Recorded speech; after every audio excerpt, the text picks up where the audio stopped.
জয় শ্রী রাধে।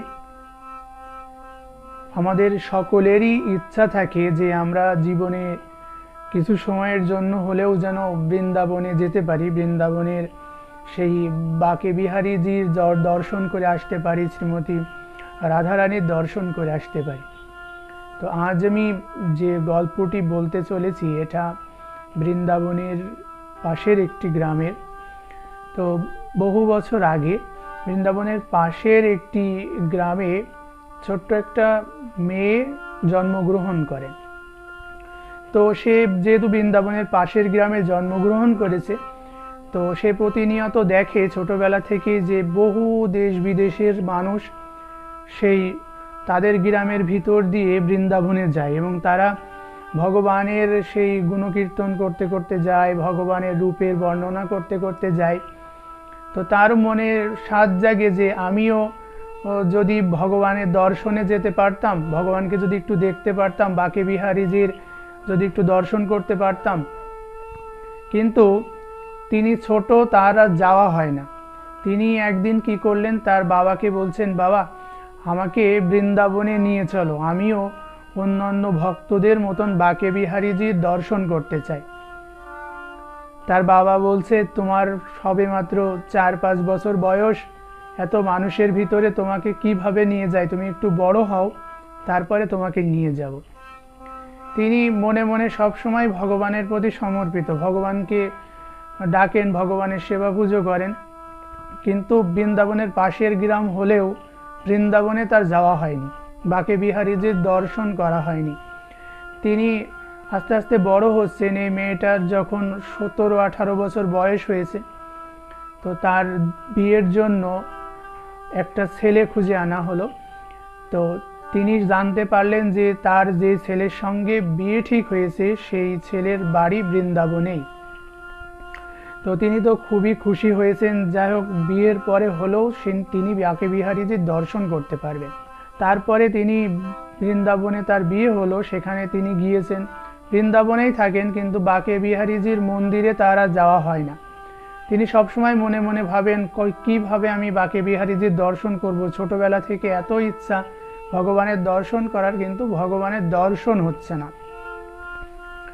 তাই তিনি কি করলেন, তিনি বাঁকে বিহারীজির দর্শনের জন্য ব্যাকুল হতে লাগলেন। তার মনের ভক্তির চরম শিখরে পৌঁছে গেছেন। তো তার স্বামী একদিন কি করেছেন, নদীতে স্নান করতে গেছেন, সেই সময় তিনি তার সাথে গেছেন এবং তার স্বামী নদীতে স্নান করতে যাওয়ার পর তিনি তীরে বসে আছেন আর ঘোমটা দেওয়া অবস্থায় মনে মনে ভাবছেন যে আমি ভগবানকে দেখতে চাচ্ছি, ভগবানের সেবা পুজো করতে চাচ্ছি, বাঁকে বিহারীজির দর্শন করার প্রতি আমার মন এতটা ব্যাকুল হয়েছে, কিন্তু আমি বাঁকে বিহারীজির দর্শন করতে পারছি না।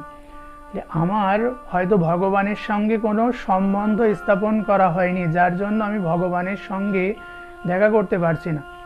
তো তিনি মনে মনে ভাবছেন যে আমি ভগবানের সঙ্গে সম্পর্ক স্থাপন করব, অর্থাৎ কী সম্পর্ক করব সেটা তিনি মনে মনে ভাবছেন। তো তিনি নির্ধারণ করলেন যে বাঁকে বিহারীজির বয়স তো বেশি হবে না, আমার মতন সমবয়সী হবে। তো আমি যেহেতু বৃন্দাবনের এসেছি, আমি বৃন্দাবনের বউ হিসেবে এসেছি, তো বাঁকে বিহারীজি আজ থেকে আমার দেওর হলেন। তো তিনি কি করলেন, তারপরে থেকে ওই সময় ঘোমটা দিয়ে বসে আছেন এবং সেই সময় হঠাৎ করে বৃন্দাবনের সেই নদীর তীরে একটা ছোট্ট শ্যাম সুন্দর, অর্থাৎ শ্যামল বরণের একটি ছেলে তার কাছে আসলো এবং এসে তাকে বারবার ভাবি ভাবি বলে ডাকছেন এবং তার ঘোমটাটা খুলে তার মুখ দেখতে চাইছেন। তো তিনি হঠাৎ করে মনে মনে ভাবছেন যে এতদিন যাবৎ বৃন্দাবনে আছি, কেউ তো এইভাবে আমাকে ভাবি ভাবি বলে ডাকে না, তো এই ছেলেটা কোথা থেকে আসলো। তো তারপরে তিনি কি করলেন, তিনি ওইভাবে চলে গেছেন। তার স্বামী কিছুক্ষণ পরে যখন ফিরেছেন তাকে সমস্ত কথা বলেছেন। স্বামী বললেন যে হবে, কেউ হয়তো আশেপাশে গ্রামের কোনো ছেলে হবে, তো পরবর্তীতে যদি কখনো আসে আমাকে দেখাও, তাহলে আমি চিনতে পারবো।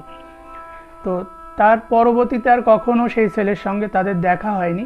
কিন্তু এদিকে তার শাশুড়ি মনে মনে ভাবছেন যে তার বৌমাকে কখনো বাঁকে বিহারীজির মন্দিরে নিয়ে যাওয়া হয়নি। তো তিনি কি করলেন, বৌমাকে নিয়ে বাঁকে বিহারীজির মন্দিরে গেছে। মন্দিরে যাওয়ার পরে তার স্বামী বলছে যে ঘোমটা খোলো, খুলে ঘোমটাটা তুলে দেখো তোমার সামনে বাঁকে বিহারীজি দাঁড়িয়ে রয়েছে, মন্দিরে ভগবানকে দর্শন করো। তো তিনি যখনই ঘোমটাটা খুলেছেন, ঘোমটাটা খুলে ভগবানের সেই মন্দিরের দিকে তাকিয়েছেন, বাঁকে বিহারীজির মন্দিরের দিকে তাকিয়েছেন, সেই মেয়েটা অবাক হয়ে গেছে। তিনি অবাক হয়ে যে চিৎকার করে বলছেন, আরে এই তো সেই ছেলে যে আমাকে সেদিন ভাবি ভাবি বলে এতবার চিৎকার করছিল, আমাকে ডাকছিল, আমার মুখ দর্শন করার জন্য ব্যাকুল হচ্ছিল। ভগবান সেই বাঁকে বিহারীজি স্বয়ং সেখানে গিয়েছিলেন সেই দিন।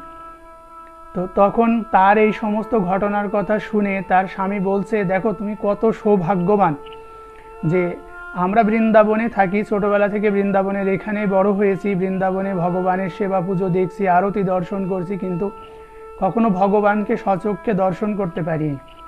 কিন্তু তুমি এত ভাগ্যবান যে তুমি ভগবানকে দেখতে পেরেছো।